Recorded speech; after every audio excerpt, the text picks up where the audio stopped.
Bambang Susatyo, Ketua DPR RI yang baru saja kepilih kemarin. Saya mendukung gerakan Cafe Joni, gerakan membantu masyarakat untuk mendapatkan hak-hak hukumnya. Ini dia orangnya. Silakan Pak Faris. Ya, saya Hotman Paris dengan Ketua DPR Indonesia mendukung gerakan LBH Kopi Joni untuk membantu rakyat tertindas. Dalam waktu dekat, Ketua DPR RI akan datang ke Kopi Joni. Tadi kita udah ngobrol-ngobrol tentang bagaimana Hengky Kurniawan mau terjun ke dunia politik, pengalaman Mbak Marissa di dunia politik, dan juga Mbak Oki di dunia politik. Nah sekarang aku pengen ngobrol-ngobrol tentang kehidupan pribadi nih Pak Bos. Kan banyak pemirsa-pemirsa kita yang pengen tahu juga sisi kehidupan pribadi dari Hengky dulu.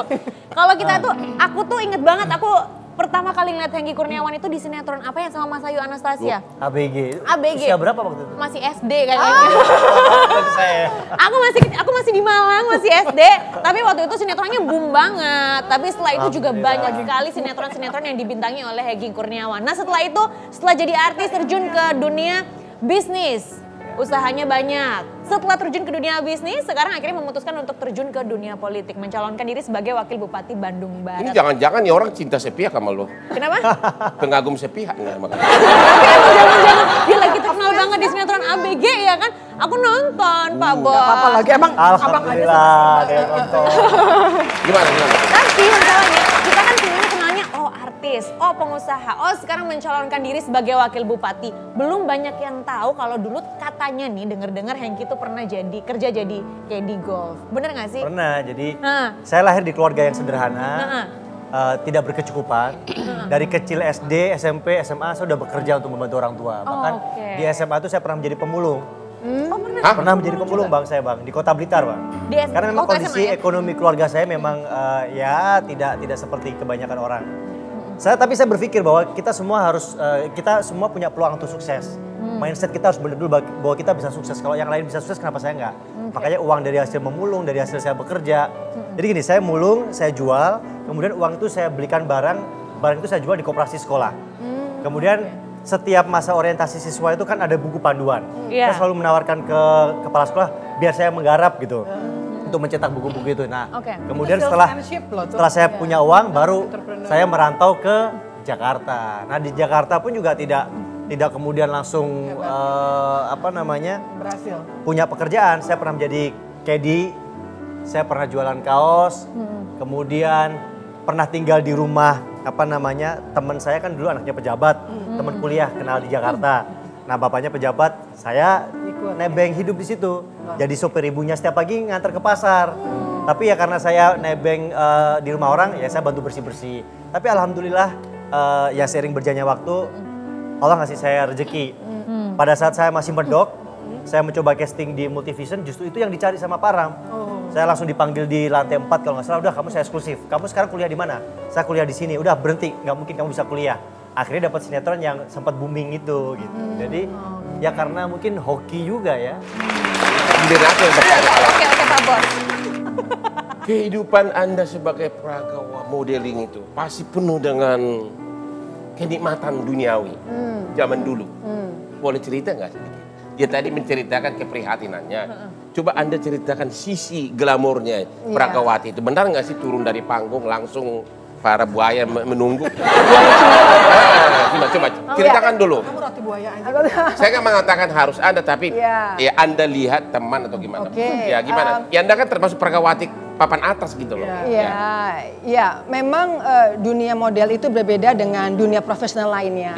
Karena kami bekerja itu di atas panggung, pakai baju-baju bagus, pakai make up yang cantik, kemudian dalam kilatan lampu dengan kamera begitu.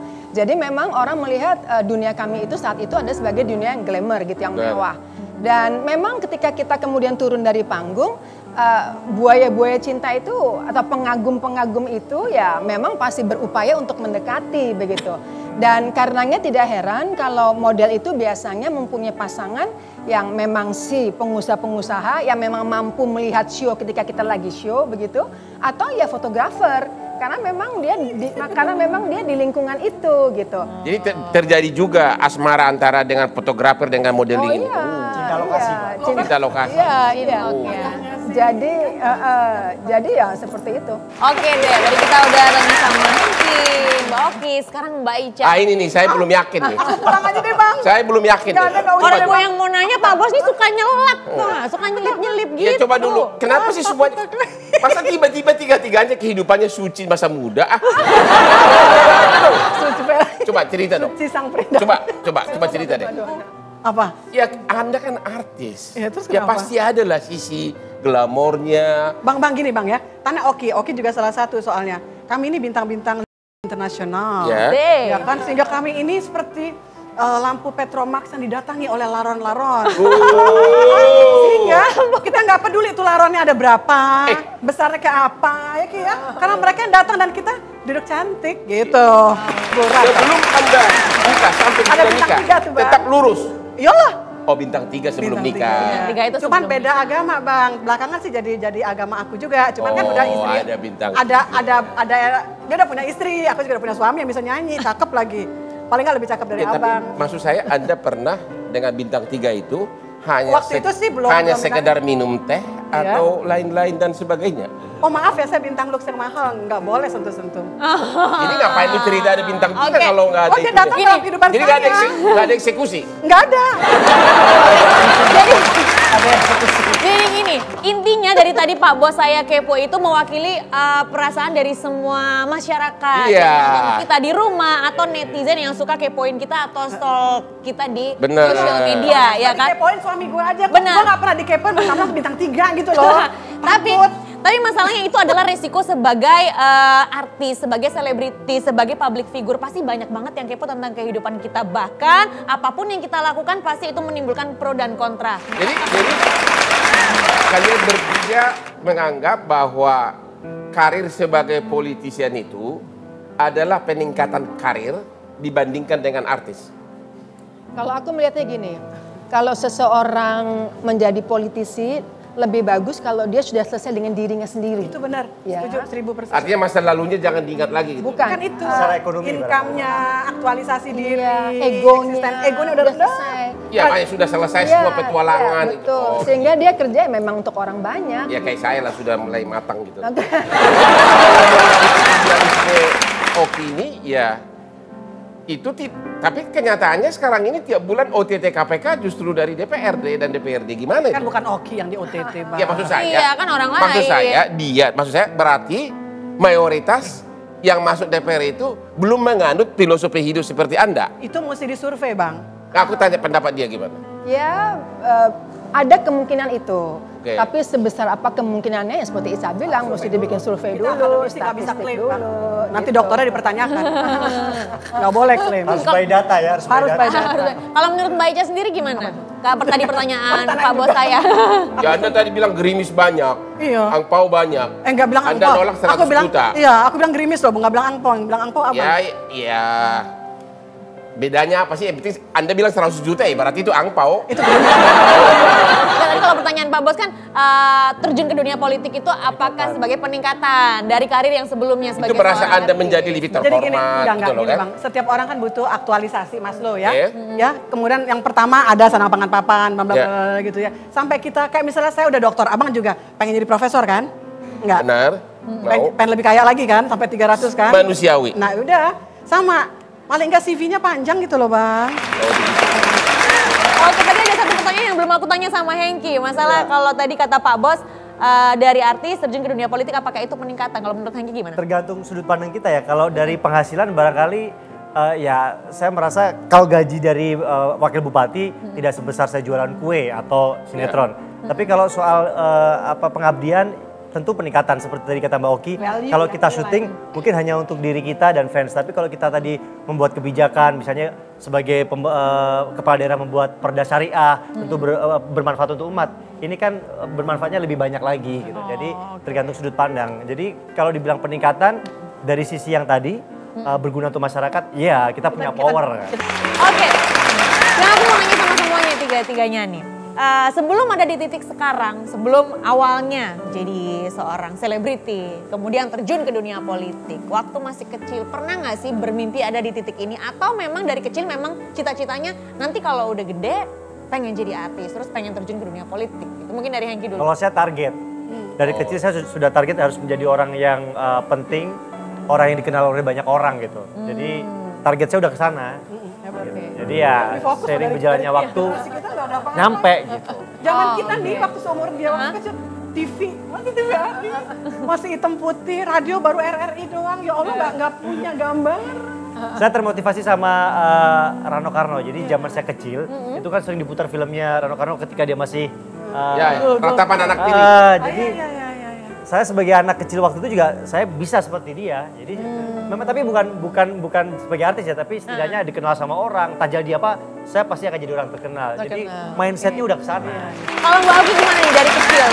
Kepikiran bakal jadi model terkenal, kemudian terjun ke dunia politik. Kayaknya sama seperti Hengki bahwa memang saya waktu kecil cita-cita saya memang ingin jadi orang terkenal gitu. Jadi ketika saya jadi model, kemudian jadi top model begitu, ya udah selesai gitu. Sehingga ketika udah selesai, saya merasa bahwa ya udah target saya, cita-cita saya sudah selesai. Kalau gitu, Marisa pertanyaan terakhir. Loh, masih juga. Jangan loh Bang. Apa tanggapan kamu terhadap komentar banyak ibu-ibu wanita di katanya kau tukang berantem? Secara hukum loh. Yang tweet war tadi itu loh. Ya, apakah mereka salah menilai Anda atau tidak? Itu maksud saya. Saya nggak menuduh kamu. Ya, nggak apa-apa. Gimana? Atau ibu-ibu jangan main nuduh gitu dong. Gimana? Coba. Itu bukan ibu-ibu, itu ada. Banyak wartawan juga bilang Anda doyan banget sih laporin orang ke polisi katanya. Wartawannya. Oh, wartawannya kecebong lu, hei. Bani Serbet. Apa? Bani Serbet. Wartawan Bani Serbet lo. Tuh, jadi lu jangan main tuduh ya. Tuh udah dijawab nih. Gini loh Bang, yang cinta sama aku tuh banyak loh, nggak tahu. Tuh yang cinta sama dia banyak. Buktinya follower aku juga manis-manis aja, kan itu seasoning waktu mau pilkada. Oke, jadi. Dan sebelum itu juga mereka ternyata ya itu. Kalau aku lihatnya, Ica ini kan sangat rasional ya pribadinya. Yeah. Semua masalah dicoba diurai oleh Ica itu secara logika. Sementara orang-orang di luar sana itu lebih banyak dengan perasaan gitu. Jadi ketika kemudian yang Ica yang sampaikan secara logika ini kemudian diterima dengan cara yang sangat common sense, tentu yang banyak itu jadi melihatnya loh kok aneh ya gitu. Karena memang apa yang disampaikan oleh Ica kalau saya melihat memang kadang-kadang itu memang dengan nalar yang sangat kuat gitu. Sementara kita kadang-kadang kan common sense aja gitu, udah deh nggak usah jauh-jauh mikir deh. Nah seperti itu. Dalam hidup kita, dalam karir kita pasti ada aja kritikus. Ya, ada yang suka kritik, ada yang nggak suka. Tapi di samping ada kritikus pasti juga ada yang paling berjasa dalam kehidupan kita, dalam karir kita juga. Kalau Hengki, siapa sih orang yang paling berjasa dalam hidup kamu, dalam karir kamu sampai detik ini? Yang pertama doa ibu, orang tua itu udah pasti. Karena ridho orang tua itu kan, ibu ya apalagi ibu itu kan bisa membawa kita sukses. Jadi kalau kita menjadi anak durhaka kita akan panen petaka. Kalau kita menjadi anak berbakti kita akan panen rezeki. Kuncinya itu aja. Kalau misalkan ibu lagi nonton nih pengen. Nanti ada YouTube, ini masuk YouTube nanti. Iya, buat mama saya, buat papa saya mohon doa restunya. Terima kasih untuk doanya selama ini, kemudian mendengar curhatan-curhatan saya, baik dari kisah asmara saya dulu, tetap bertahan sebagai orang tua yang mensupport anaknya, dan insya Allah nanti, Mah, saya ikut Pilkada 2018, mohon doa restunya mudah-mudahan terpilih, amin. Paling berjasa dalam kehidupan dan juga. Gue pengen deh dia bilang Hotman Paris, jangan deh. Iya, saya rasa setiap stasiun kehidupan saya pasti mempunyai orang yang berbeda-beda. Tentu seperti yang Hengki bilang, ibu adalah yang long lasting lah, dan ibu saya sudah meninggal. Tapi saya juga merasa bahwa para desainer, para fotografer, para koreografer itu juga berjasa dalam hidup saya untuk membawa saya menjadi top model. Sementara kalau masa sekarang yang berjasa untuk kerja saya itu adalah para tim saya, tenaga ahli saya, aspri saya, itu yang berjasa buat hidup saya sekarang. Jadi dalam stage kehidupan Mbak Oki banyak sekali yang berjasa. Dan dua putri saya adalah motivator saya. Oke. Kalau misalkan anak-anaknya lagi nonton nih, Mbak Oki, ada yang ingin disampaikan gak sih? Diva, oke mungkin YouTube ya. Iya, siapa tahu lagi nonton. Ya, terima kasih untuk segala sesuatunya. Mungkin Mama tidak bisa setiap saat berada di samping kamu, tapi yakinlah bahwa Mama selalu ada di hati kalian. Raisya nih sekarang. Siapa sih orang yang berjasa dalam kehidupan dan juga karir Mbak Ica sampai saat ini? Orang tua jelas ya, setelah menikah berpindah kepada suami dan mertua dan anak-anak ya, dan juga Mbak Ina Meni Aspriku udah 20 tahun. Gitu, yang paling berjasa dalam kehidupan Mbak Ica ya. Sekarang kalau misalkan keluarganya Mbak Ica, suami dan juga anak-anak lagi nonton, ada yang pengen disampaikan? I love you all. Thank you for everything given to my life. May Allah always bless you. Amin. Thank you, thank you. Jangan tersinggung ya Pak Bos, saya emang suka kepo. Jangan bosan-bosan juga main kesini.